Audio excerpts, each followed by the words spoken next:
Do you come from an activist background? No, my parents are quite the opposite. They thought hippies were, you know, a bunch of no-gooders, and, you know, Greenpeace was just a load of tree huggers and yogurt weavers. Was this the first illegal thing you'd done? My mum instilled in me a great sense of belief that we could try and fix things. And I think just seeing photos and watching what people were doing made me believe that I could be an activist as well. Throughout history, people have taken direct action, and when they've done it, they've been lambasted and lampooned by people, but subsequently, when you look back, you realise that perhaps they were right to do what they did.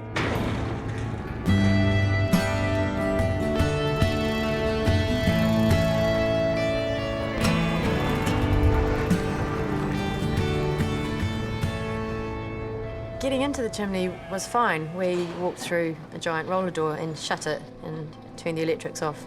So once we were in, we were pretty much locked in. The one memory I've really got is getting in there, and we'd expected a staircase. It was about the height of Canary Wharf, and we had, you know, 50 kilograms of kit. Had rope, water, paint, all of our supplies. Oh, the paint, to paint on the side of the chimney? Yeah, yeah. So what went through your head when you realised that there wasn't a circular staircase going up? I said a lot of naughty words. When we originally communicated it to the coordinator, he was questioning whether we'd still be able to achieve it. So we said we would, but it's going to take a lot longer. And it did. It took 9 hours. And it was so hot, because at that point they hadn't shut it down, so you still have this CO2 going up at 120 degrees Celsius. The ladder with the back scratcher on went up in about 40, 50 metre intervals. So then you had to haul it all up? Yeah. Which you didn't think you were gonna have to do? No. No.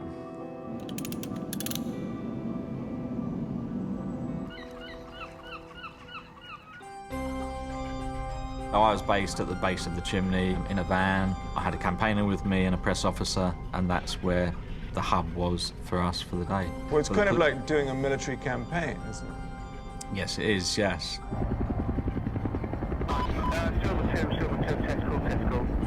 All right, if we move over to the conveyor belt, we've got 2, I think, there. No, I've got a few of them in there. We had a diversionary team. They went to the front gate. They were holding banners and placards that allowed other teams to access the site. We had people going onto the conveyor belts. Again, a filthy, disgusting, dirty place. It's just full of coal dust. And you've got some like amazing footage, which was actually police footage that they shot from their helicopters. I mean, it was incredible that you were able to access that. Someone somewhere's got a bit of kit, and you know, that's used from time to time. Yes. Everyone was, you know, waiting for us to get to the top, so we weren't sort of mucking around. We knew we had to get up there. Kevin and Hugh rigged up a hauling system. Incredibly arduous, and it took a lot of mental focus, I'd say. Will said it was the closest thing to a man giving birth. He did. I don't know if I'd agree with him. You'd haul in these bags and you look down and the bag hadn't moved at all. It was just swaying there, and like the pain in your legs, because we were using our harnesses to pull up the bags because it was just too much on our arms, especially after climbing up the ladder. So we clipped in and so we're running back. So like that pain on your legs, and then when this bag came out, it was like, oh my God, that's amazing. And then you'd have to do another 6.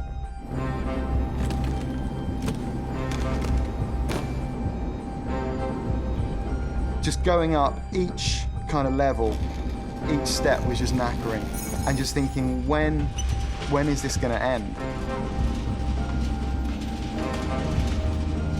As we got closer to the top of the chimney, the dust got so much worse, and it's like, you know, carcinogenic, at least 4 inches in some levels. We lost our mask bag on the way up. So when you're running and trying to haul up the bags, you're kicking up all this dust. Yeah. Your face is completely black. You know, it's all in your mouth and your tongue and your teeth. And I do remember the sense of satisfaction coming out the top.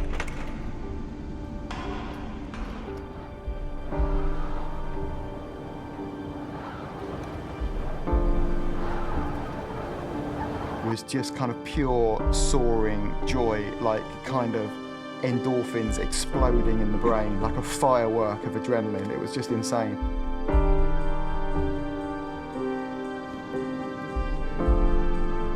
We got to the top at 3 o'clock in the afternoon, and the best bit was that when we came out of the little door, we could see all the people that had locked off the conveyor belts. And we could, for the first time, wave at each other and know that each other were safe, and that was a really brilliant feeling. We've got a few people on the chimney playing hide and seek with us as we go round. I can see 2 at the moment, but we'll get the camera on him as we come round. Go up. There you go. Oh, get it out of focus. Stocky build, yellow hat, unshaven, obviously on the mobile phone to somebody. Because my parents live near there, I gave them a ring and said, you might see on the news that I'm on the top of this power station. So, you know, they picked up and said, we know, we've seen it. Good afternoon. Environmental campaigners have broken into a Kent power station and are threatening to shut it down. I was like, sorry. Is this the first they'd heard about it? Yeah. They say they're determined to prevent a new coal-fired power station being built. It will be the first to be built in the country for 20 years. Get another one to come out to see he's got a white climbing helmet. He's taking photographs of the other one with us in the background, isn't he? Yeah. I just saw some flashes. And then I got up and did the interviews with the media and tried to justify it to the public when we were up there. And of course, this kind of thing is always a bit controversial. You get lots of public ringing into the talk radio stations saying that we're nutters. I believe we can now talk live to Ben Stewart, who is one of the protesters who is still up there. Ben, we can see you up there at the moment, but people across our region watching this, they're angry that you're trying to make this sort of protest, which actually won't get you anywhere, will it? Look, the fact is that non-violent direct action throughout the decades has actually got results. Unfortunately, we have a situation in Britain where our government simply isn't listening to reason. I'm standing right now on top of a chimney that belches out 20,000 tonnes of CO2 every day. Now, that's a shame on our nation, but what's a real shame is that Gordon Brown wants to build a new one of those carbon dinosaurs, and that's why we're up here. We're trying to stop that happening.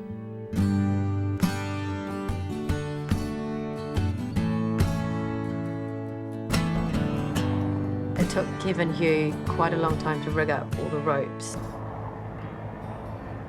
We were mixing the paint and getting our kits ready for Kevin and I to go over.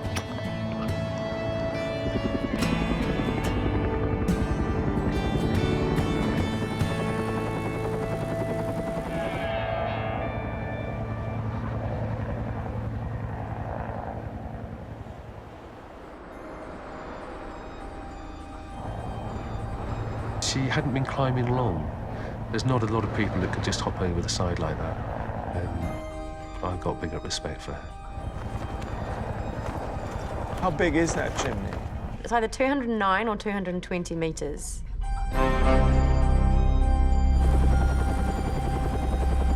When you get to that height, your brain can't quite compute that sort of distance. You know, I've never been, you know, on an edge that high before. I was clipped on and just kind of holding the camera over the edge like that.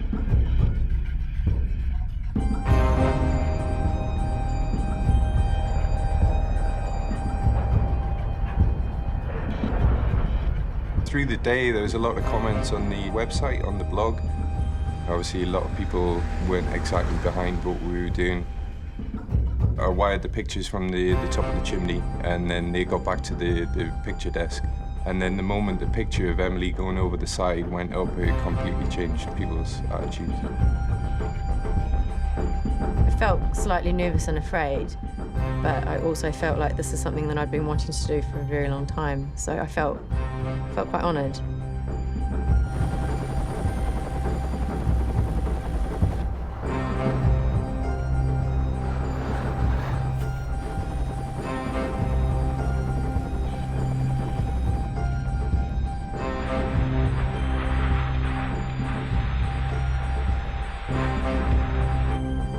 The highest thing I've abseiling off of. Something that really holds your attention. There is a great feeling of vulnerability up there.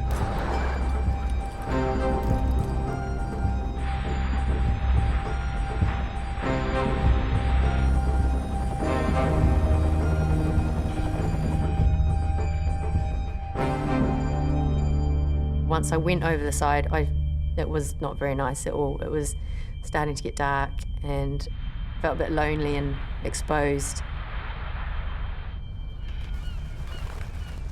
And why did you feel it was necessary to do that action? It emits 9 million tonnes of carbon dioxide a year. And the fact that E.ON are trying to build a second one on the site is just completely outrageous. That's the top of 1 litre. I can't really see it, but I think things are developing. It may well be a banner. How did you work out how to paint the letters? Because they're very symmetrically organised. Well, I've done some letter painting before on structures. We can go back to Richard Smith, who's there live. Richard, what's the latest there? We believe that the letter G has now appeared on the side of the power station, written in a large letter in white paint. What did you sort of say to each other? I swore a lot, and Kev whistled and told me that everything was fine. I'm a little dyslexic, so my biggest fear wasn't forming letters. I knew I'd be okay with that. I was just thinking if I was really tired, I might have made some really basic fundamental spelling mistakes. I was in a lot of pain physically and emotionally and mentally. It was quite distressing. I just remember giving her a huge cuddle when she got to the top. It was just like, my God, how on earth did you manage that? Didn't you have a great meal up there? Yeah, it was fantastic. I think definitely up there in the top 3 best meals that I've ever had in my life. I mean, it was just pasta and salad, but it was just absolutely amazing. It was amazing. It was. And I think that's one of the things that enabled me to get back to the top. I just kept repeating to myself, pasta, pasta. And I was going to Paris the next weekend, so I kept saying my mantra was pasta, Paris, pasta, Paris, pasta, Paris. When are you coming down briefly? Are you staying the night up there? We've got supplies, and someone's brewing a cup of tea at the moment, so I think we're probably going to stay the night. And I think I was just having really mundane, normal dreams. I think I was dreaming about, you know, just eating a cheese sandwich or something like that. And then, you know, woke up and looked down. I was like, oh my God, I'm up a chimney, yeah. Cheese sandwiches.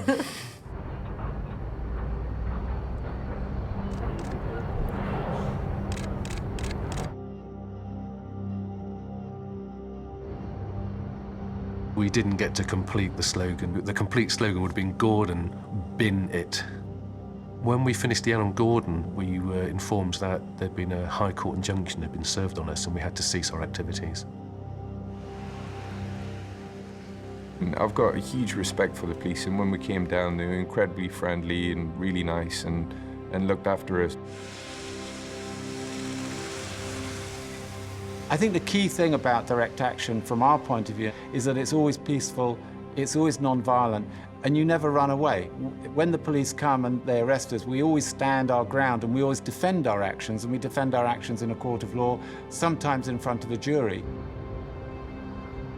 6 Greenpeace activists are on trial in front of a jury at Maidstone Crown Court for causing £30,000 worth of damage to the Kingsnorth Power Station, where they painted Gordon on its chimney. There was a very real danger, according to our lawyers, that we would go to jail. I mean, you can see how I look here. I wouldn't last 5 minutes in jail, so I'd be absolutely terrified in there. But, you know, it's something I'd be prepared to go to jail for. Now, they argued their actions were justified because they were trying to highlight the dangers of climate change. There was a lawful excuse that the harm we caused by the damage of painting was insignificant compared with the emissions from Kingsnorth for that one day alone. And the moments when the jury became most engaged was when the witnesses, the defendants or the scientific witnesses, were talking about the effects of climate change on our kids and on our grandchildren. And suddenly I think it put our actions into a different context and made them look, quite frankly, proportionate and reasonable.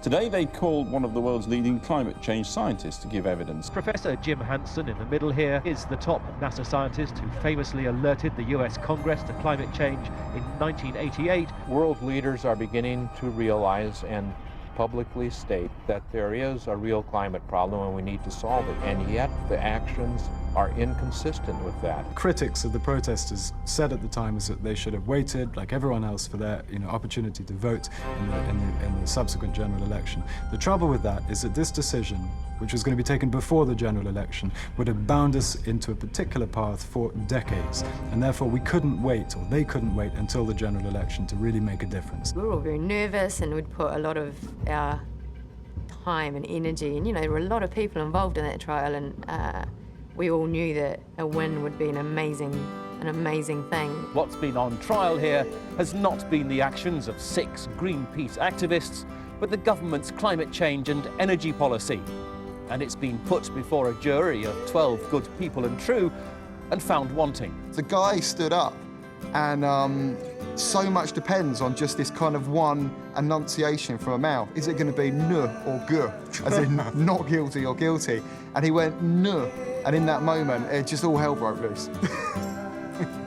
And my mother burst into tears and said something like my boy," which she hasn't said for many years. And what did you say? I think you'll probably have to edit this out, but I think I just said "holy."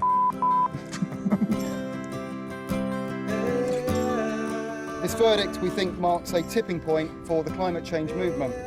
When 12 normal people say that it is legitimate for a direct action group to shut down a coal-fired power station because of the harm that it does to the planet, then one has to ask where exactly that leaves government energy policy.